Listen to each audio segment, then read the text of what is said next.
Welcome to the Black Entrepreneur Experience podcast, inside the business, buzz, and brilliance of Black entrepreneurs. Here is your host, Dr. Frances Richards. What happens in Vegas goes all over the world on Black Entrepreneur Experience, episode number 80.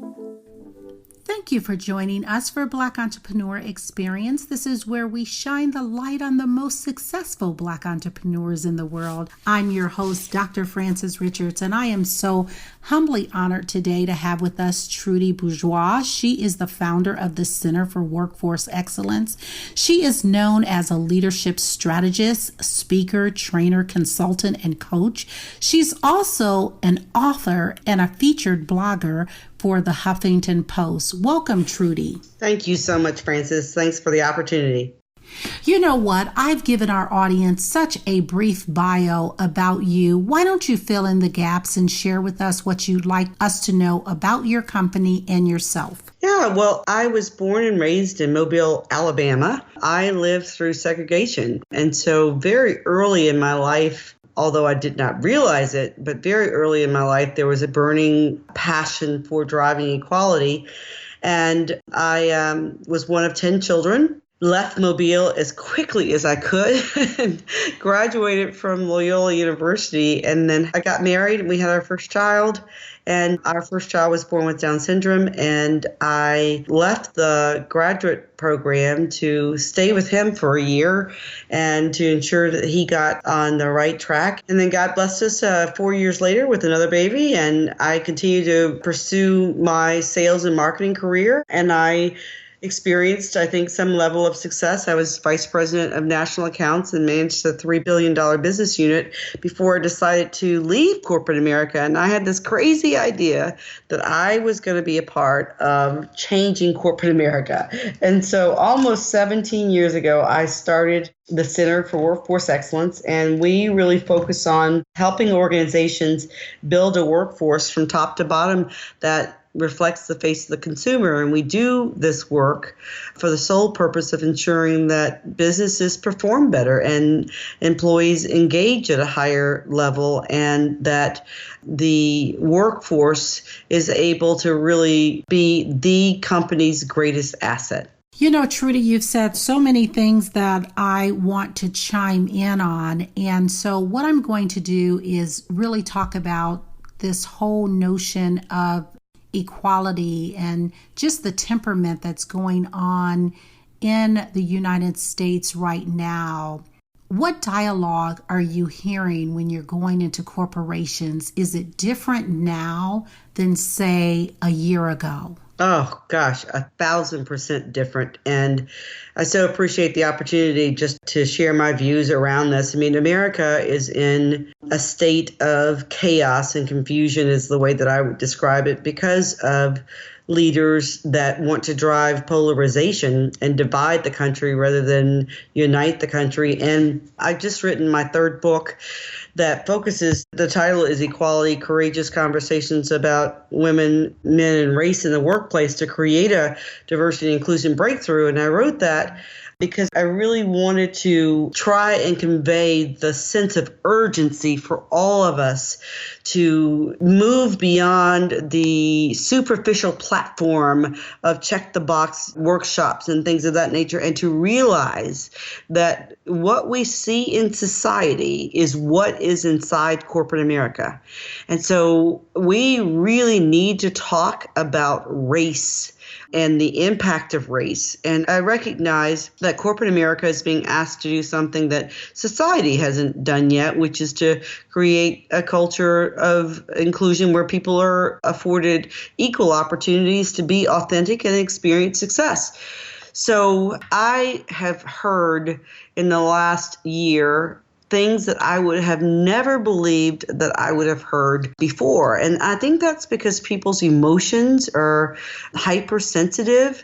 And I think people are confused because they're looking for strong leadership. And so now is the time for all of us to be more courageous, more bold, and more intentional in expressing our desires to advance equality, not go backwards. Thank you for that. So was there a moment Or was there like an incident that happened that it was this light bulb moment that you said, this is what I should focus on in terms of starting workforce excellence? Actually, there was a series of small to large occurrences. It started first with my being groomed to testify as the marketing subject expert for the world's largest class action lawsuit. I worked in the tobacco industry, and back in the day, the industry was, to me, unlike any other industry. I grew up with tobacco, and I grew up with parents who were so dedicated to working and to honoring your family and taking care of your family. And so it did not faze me that I had chosen to work for this tobacco company. And then I, as I said, was groomed. I spent 3 months down in Miami, getting myself ready to testify. And I just was exposed to a lot of things that I just really did not understand. That was the first sort of defining moment. And then the next defining moment was my daughter, Mary Ellen, who got married off this year to a wonderful man. But she was 11 years old, and I had a home office and then, of course, a corporate office. And I didn't realize, too young and immature, I guess, at the time to appreciate that just meant double work. But she came to me on a Saturday because I was scheduled to take her to a volleyball tournament, and she came to the door, said, "Mom, we've got to go. We're going to be late. I don't want to be late, Mom." And I kept on saying, "Just one more email." Well, hold on. I just need to do one more email. And finally, she really screamed my name, and I turned thinking something dramatic had happened, and I looked at her, and she said, "Mom, I don't want to be like you when I grow up." And that was the second defining moment and caused me to really look in the mirror. And then the third defining moment, I was just sharing this at a keynote presentation that I was making this week for Rockwell Automation. And it came as a result of my husband and I being left at the Kentucky Derby. Company that I worked for, we had, 50 people on a bus, and my husband and I were the only people of color, and we had a grandiose day at the Downs, and I said to the meeting planner, my husband and I are going to go get some things for the kids, and we'll meet you back at the bus at 3 o'clock. And she said, "Yep, that's the time we're going to leave, at 3 o'clock. I got back, as I was trained by my mother, at 2:45. My mother had this notion that if you're on time, you're late, and anything beyond that, you're really rude. And so we got back at 2:45, and Francis, there was no bus. And I said to my husband, I said, "Maybe it's my fault. Let's go on the other side." And because the Coliseum where the Downs is run is circular. And so we went on the other side, and no bus. And I stood there with the experience of being rejected that made me feel like the rejection of being a child when I was driving integration in Mobile, Alabama. And long story made short, the SVP that I reported to just decided he was ready to go and didn't know if I was there or wasn't there. He didn't really care. So I had to look myself in the mirror and say, is this how you want to be treated? And so I thought, I don't want other people to go through this. I need to do something. I need to be a part of the solution. I can't just complain about corporate America not welcoming people of color or women. I've got to step up and step out. And so that led me to a 2-year journey where ultimately I decided I would leave corporate America and I would use my gifts and my talents every day, which I do now every day, to drive equality. And speaking of Alabama, that has definitely been in the news. So, Yes. So you are just like, as they say on social media, you are just trending, Trudy. I guess that's a compliment. I don't know. It is. Trending is a compliment. Yeah. Absolutely. So tell us, how do you define, Trudy, how do you personally define success? I have really come to believe that success is about using your gifts and talents to help others. And I think in a way that's probably always been a part of my DNA. But like most people, I think we all pursue the carrot of a title and of compensation. And I'm not trying to say those things are bad. They're not. But what you do with your power and your privilege will mark your page in history. And what I really want my page in history to say is that I was a loving wife, a caring mother, and that I used my gifts and talents to help others, and that I was a giver. And so my North Star, if you will, has continued to be reshaped as I've grown to appreciate how fast life really passes us by, number one. And number two, that when our careers are over, when everything is said and done, no one is going to remember how many widgets or gadgets that you sold. They're going to remember how you treated people. And so I want to wake up every day and define success as, who did I uplift today? Who did I empower today?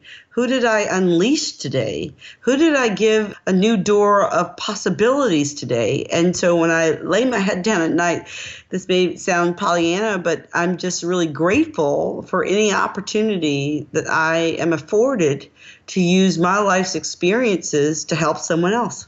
One of the biggest challenges or questions that people have in terms of starting their own business, and you've been at this for 17 years, Trudy, talk to the audience about that whole issue and that notion of capital and financing your business.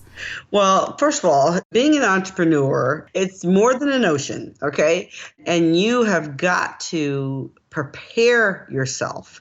And often I'm asked, what are the steps that you took to set yourself up for success? And the first thing that I would say is you got to get debt free. Stepping out into a space where you and your decisions and your choices are it. And this is not a hobby for me. This is a livelihood. My husband works with me in the business. Many years ago, when my career took off, we decided that my career would take the lead. And there are consequences for all of our decisions. And so what I was fortunate enough to do was to spend several years before I started the business really getting debt free and really being in a position to leverage the relationships and the investment in relationships that I'd made in years gone by. And my very first big client after I started was a gentleman who used to be the former CEO of Jamba Juice. His name is James White. At the time, he was a VP at a company called Nestle Purina Pet Care. And James called me after I decided I was leaving corporate America and said, why don't you come work for me? And I said, nope, I want to be able to speak the truth. I'm going to become a truth teller, and I want to stay on the outside so that I can help people. And so he said, okay, I'm going to be your first client. Let me call you back in a couple of days. And he called me back and he said, I was serious. I'm going to be your first client, your first big client. And I said, okay. And he gave me 6 women to coach. And 5 of those 6 women are now in the C-suite. He believed that they could be in the C-suite, and they are in the C-suite. But I didn't have to borrow any money when I first started because I was debt-free. But I will tell you, one of the things that I learned is you want to get a line of financing before you ever need a line of financing. And you really have to think about the expense as an investment. It's sort of like insurance, right? You may never need it, but God forbid if you start a business and you don't have the proper infrastructure to support your growth. And so all of those things need to be taken into consideration as companies think, entrepreneurs like me think about going national or going international where I'm going now. And so maintaining healthy balance of overhead versus output is just really, really important. Was there a specific training that taught you all of this? You had indicated that you were going to do like your MBA and decided not to after having the children. Mm-hmm. Tell us about where did you get your experience to know all of this information about starting the business? I was thinking about this the other day. Someone asked me about starting a business, and I said, you have to be humble, because literally I had to become a student. Despite the fact that I had become a vice president in a Fortune 100 company running a $3 billion business unit, there is nothing in comparison to running your own business. And so you really have to get very intentional about seeking the resources. And so I immediately reached out to SCORE. And then I immediately became certified as a minority business owner. And then I became certified as a woman-owned business. And I tapped into all of those resources. And I would just tell anyone who is serious about starting their businesses that you really have to know what's out there. Because unlike corporate America, you can't walk down the hall and have a casual conversation and sharpen your saw. You have got to have a strategy, an outreach strategy. And so I was very fortunate to understand supplier diversity and things of that nature because of my corporate experience. But I also knew that I didn't know what I didn't know. And so I just really became a student. And so if people are serious about entrepreneurship, then they have to understand that this is not you step into it and click, everything works together. You have to really be mindful of building some new muscles and some new capabilities. Now, I am extremely grateful for the experience that I had in corporate, because without it, I don't think I could do what I do now. In fact, I know had I not gone through all that I went through in corporate, I would not be able to offer the advice and the counsel and have the reputation, thank the good heavens above, that I do now.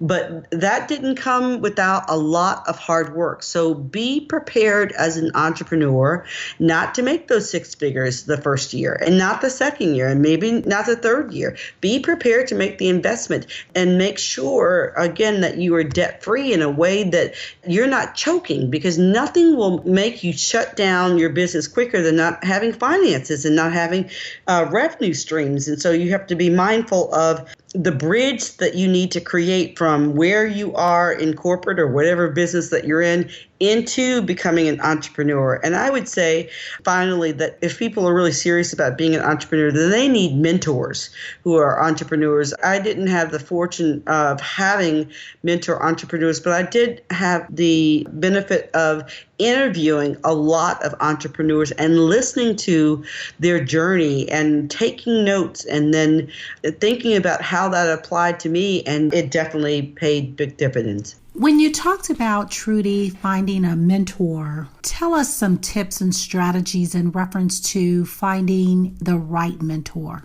You know, this is such a good question, because when I first got started, I actually was introduced to two different women. One was African American and one was Caucasian.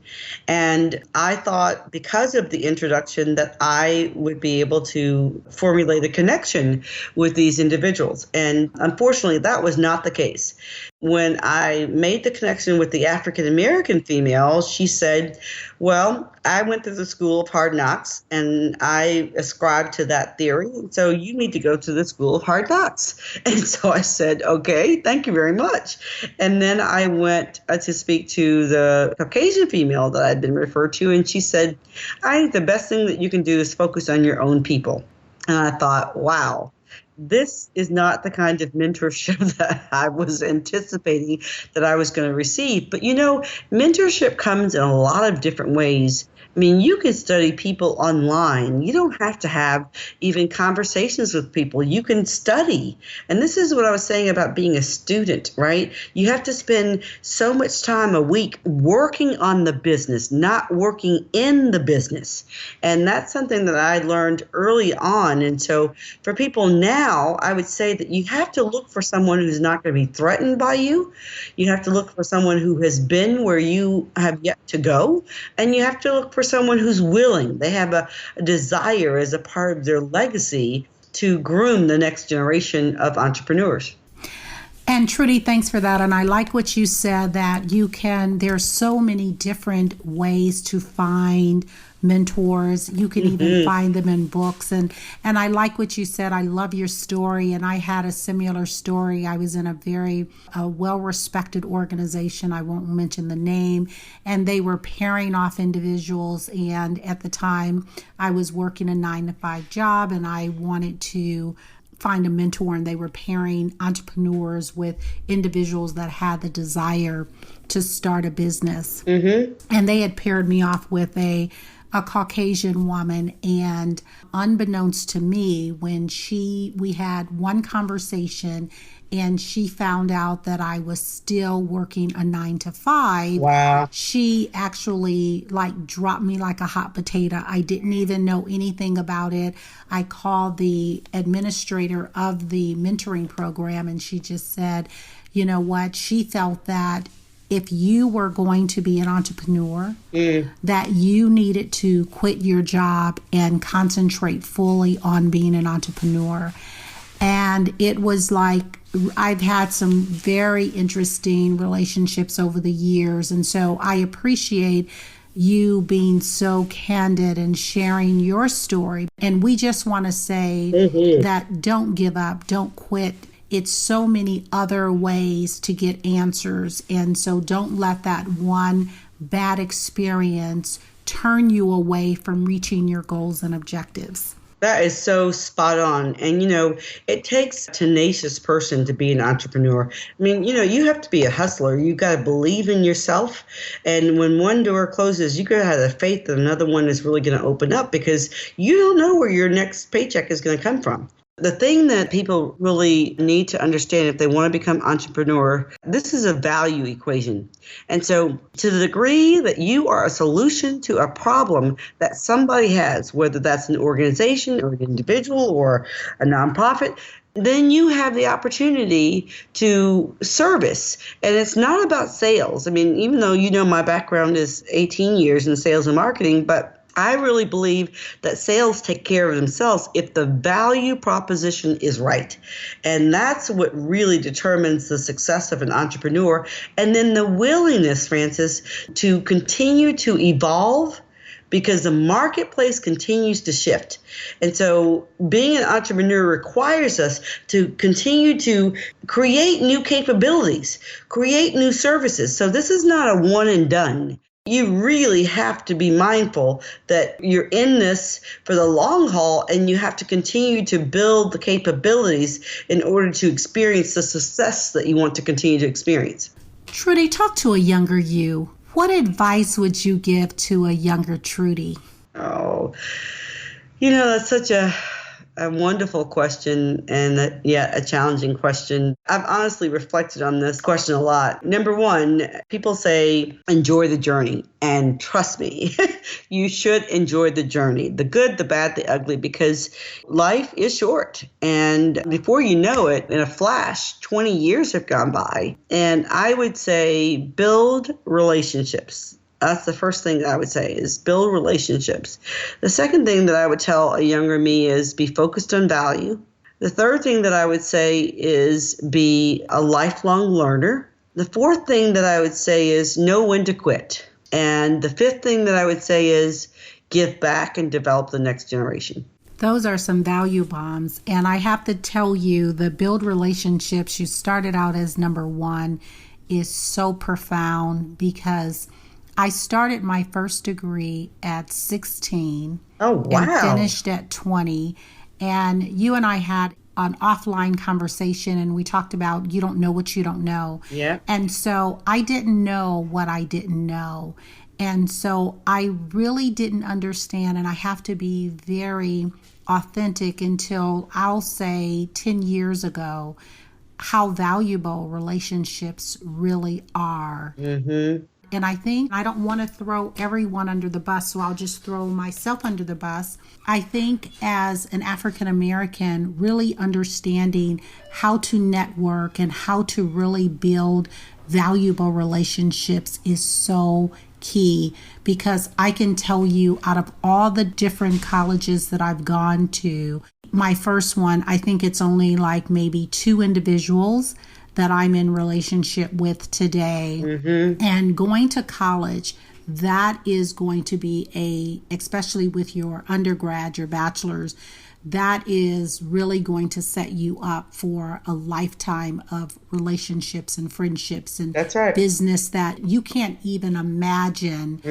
what that will do. So if you're out there and you're in college, make the best of building relationships. That's right. And being a lifelong learner. You dropped some value bombs, so thanks for that. You're so welcome. Trudy, is there a daily or a weekly habit that you do consistently that has given you the greatest success? Yes, it's probably not going to to immediately feel like the right answer to people, but one of the things that I do is I take weekly white space.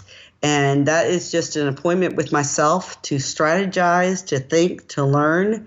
And I do it religiously. I also practice affirmations. As an entrepreneur, you don't know where your next opportunity is going to come from. And so I try and maintain this positive outlook, infusing in my spirit the belief, and I'm not trying to impose my beliefs upon anyone else, but just infusing the belief that good things are going to happen. Like I'm looking for good things to happen. And really that goes back to my childhood. I remember, as I said, growing up in segregation and wanting something more, wanting something different, wanting to be able to experience all that God had for me and what the world offered. I had to tell myself on a daily basis that something good was going to happen. And my grandparents, my grandmother specifically really influenced that. So I take weekly white space, I have affirmations, and then I set weekly learning goals, whether it's something small or something big. I'm going to learn something new about social media, or I'm going to look at Davos, the World Economic Forum. I'm going to stay fresh to ensure that when I speak to my clients that I have something of value to offer.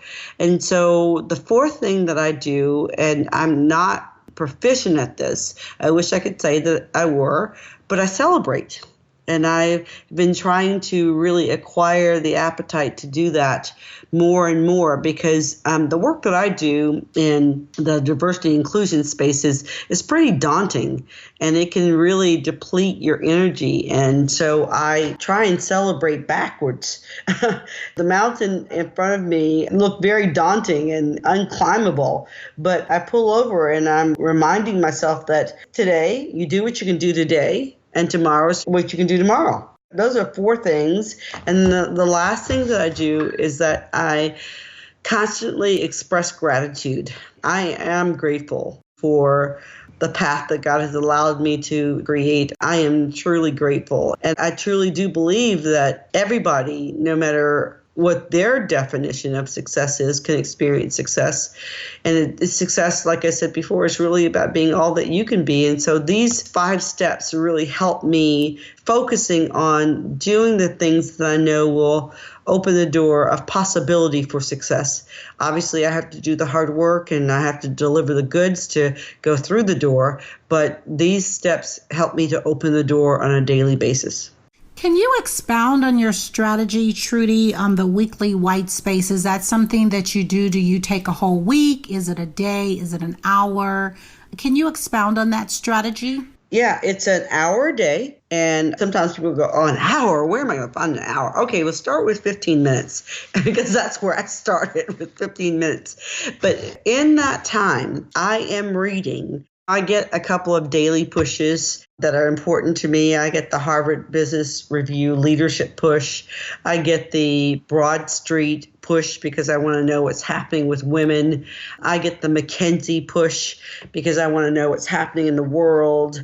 You're going to have your own resources that you're going to tap into, but I read those. I take my hour now and I go through, read those materials, and then I'm thinking about what's coming up on the week. What are the things that I need to be prepared for? What needs to be on my radar screen? And I'm keeping notes. I'm writing, and whether it's on a piece of paper or in a booklet or something, I'm writing, I'm thinking.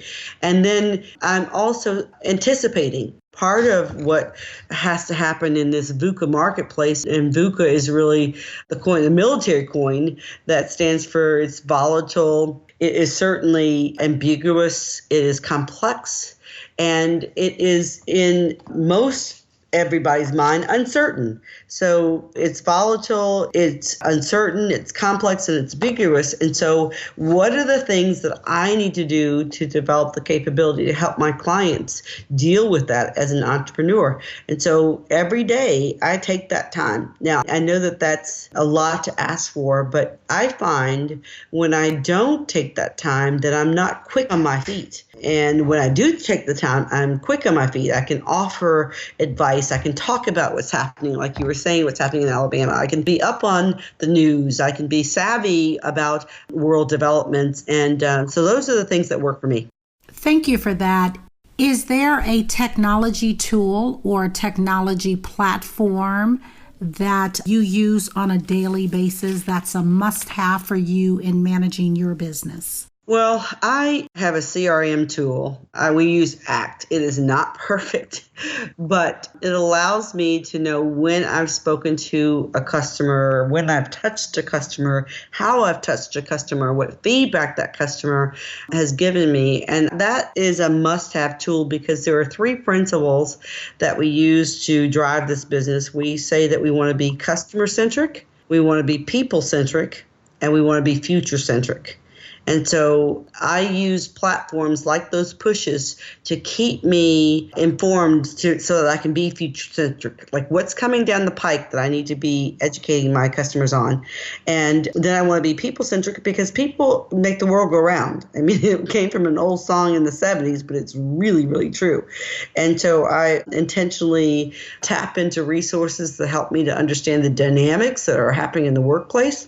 And then being customer-centric is so simple, yet people make it so complex.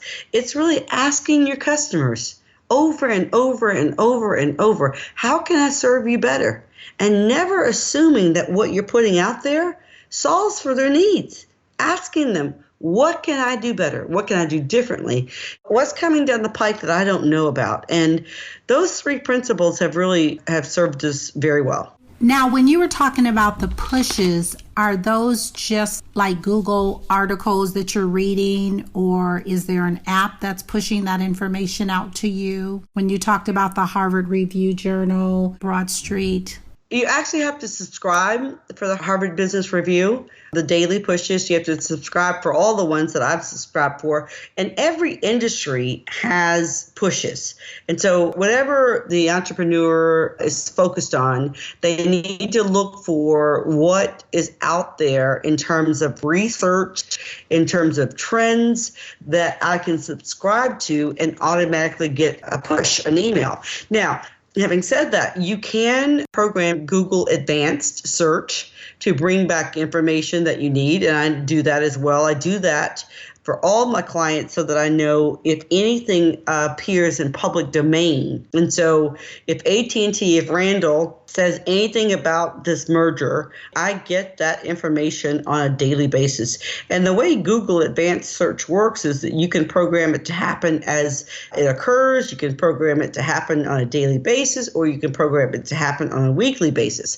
I want to know when it happens. And so anything that happens with any of my clients, anything that the CEO says, I want to be able to understand and digest. And so that's how I stay 2 steps ahead.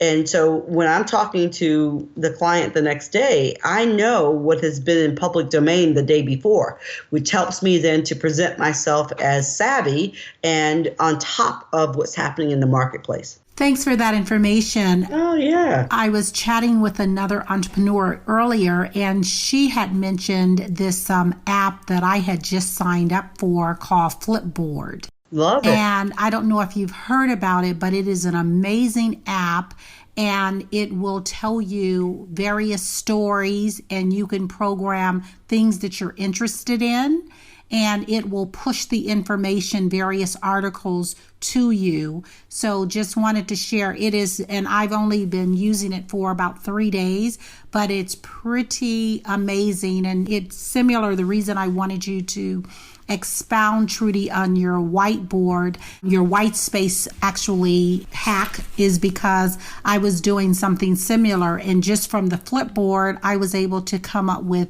5 different blog posts that I will write just from information that came forth. So, yeah, you're welcome. I love that. Thank you so much. I heard about this, but I hadn't subscribed, but I love to learn. And so I will take your advice. Oh, and yeah. I'm on the site now and can see that it gives you a great high level, and then you can dig deeper. This is it in terms of being future centric and in being customer centric, because you need to know what's going on out there. with this fourth industrial revolution, and for those entrepreneurs who have not yet tapped into the fourth industrial revolution, I really encourage you to go to slideshare.net, put in fourth industrial revolution, and it's going to talk about all the major trends, digitalization, robotics, algorithms. I love knowing what organizations are doing to prepare. And a lot of organizations will have anthropologists or they'll have futurists on the inside.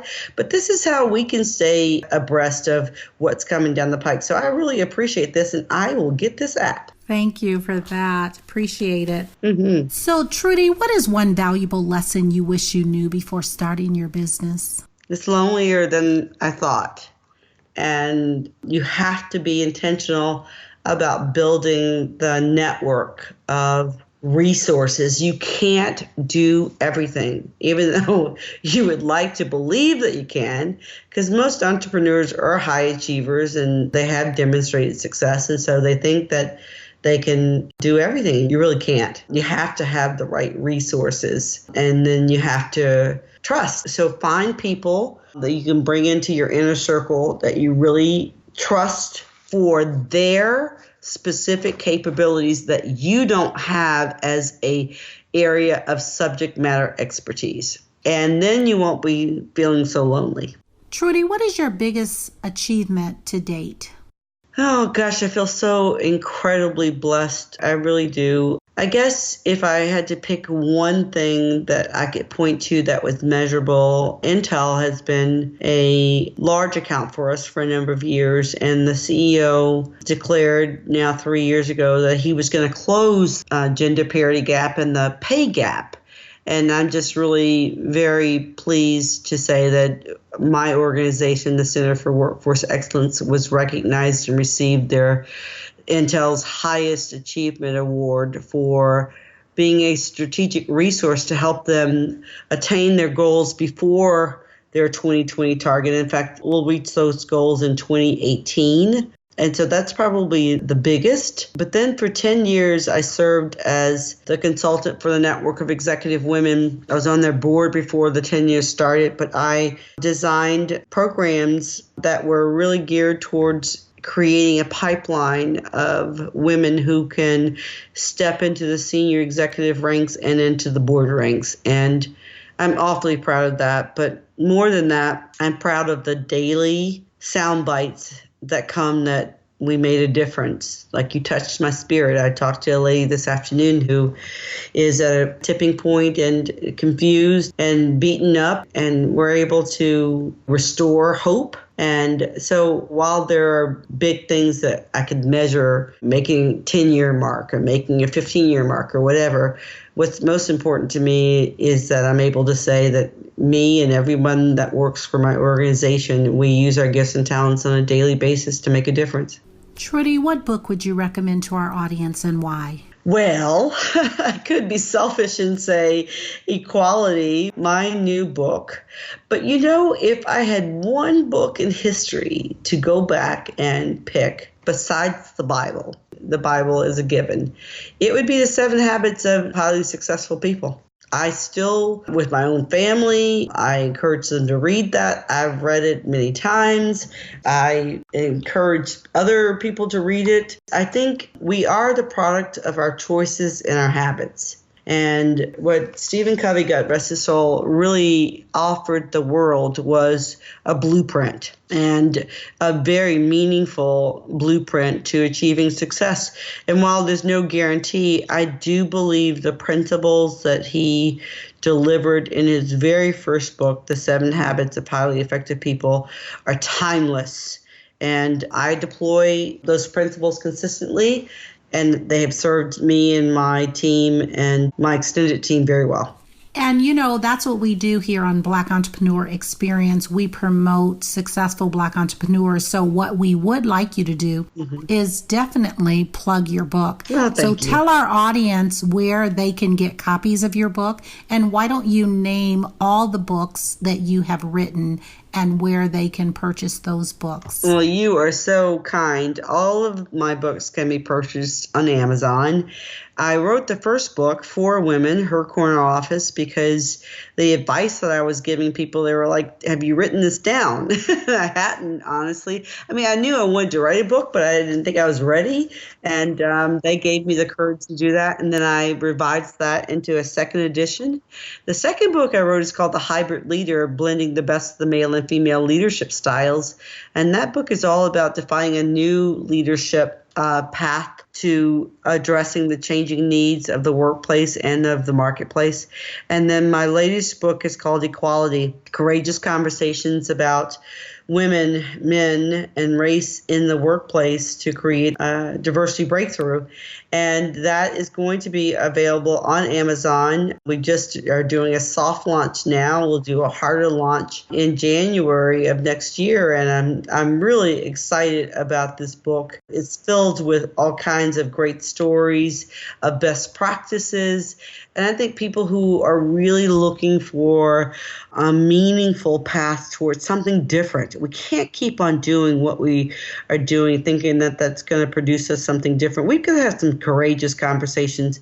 We've got to challenge. We've got to call out bias when we see it. And there are some wonderful individuals who had the honor and privilege of interviewing for the book. And I am hopeful that this book will be a how to create a diversity and inclusion breakthrough. So thank you for that.